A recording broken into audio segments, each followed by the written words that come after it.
तो आज हम जानते हैं क्या होते हैं एसीएल सर्जरी के फेलियर के कारण। तो इसका मुख्यतः कारण होता है घुटने में दोबारा चोट का लग जाना, यानी कि री इंजरी होना। अक्सर ऐसा तब होता है जब मरीज रिकवरी फेज में होता है और वह अपनी नॉर्मल एक्टिविटीज़ को रिज्यूम करने लगता है। ऐसे में पैर थोड़ा सा वीक रहता है और थोड़ी बारीक चोट लगने के कारण भी एसीएल में री इंजरी के चांसेस होते हैं। अक्सर स्पोर्ट्समैन पूरी तरह रिकवर करके वापस फील्ड पे जाते हैं, कुछ महीने सालों दोबारा खेलते हैं, पर इंजरी का फोर्स उसी डायरेक्शन में, रॉन्ग डायरेक्शन में आने के कारण अक्सर एसीएल रीटियर कर जाता है। इसके बाद दूसरा कारण होता है एसीएल सर्जरी का प्रॉपरली ना किया जाना, यानी कि प्रॉपर टेक्निक ना इस्तेमाल की जाए या सर्जन अनुभवी ना हो तो एसीएल फेलियर के चांसेस बढ़ जाते हैं।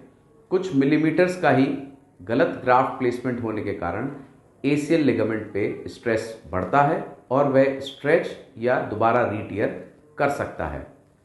तीसरा कारण होता है मरीज का स्मोकिंग करना, उसका डायबिटिक होना, उसका ओवरवेट होना।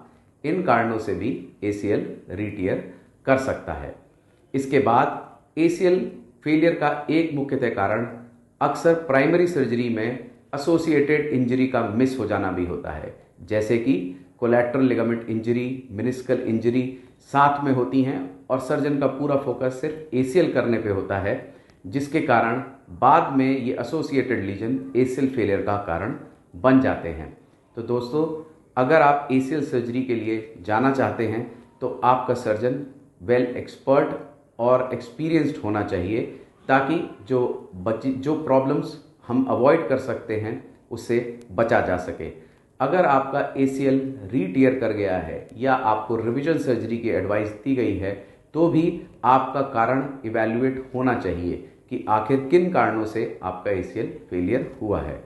तो अगर आप एसीएल रीटियर हो चुका है या एसीएल की प्राइमरी सर्जरी कराना चाहते हैं तो अपने एक्सपर्ट से भली भांति मिलिए, उनसे सारे कॉजेस को डिस्कस कीजिए। एक एसीएल सर्जरी के लिए आपके सर्जन का एक्सपीरियंस्ड होना, वह आपके घुटने की प्रॉपर इवैल्यूएशन होना बहुत ज़रूरी है।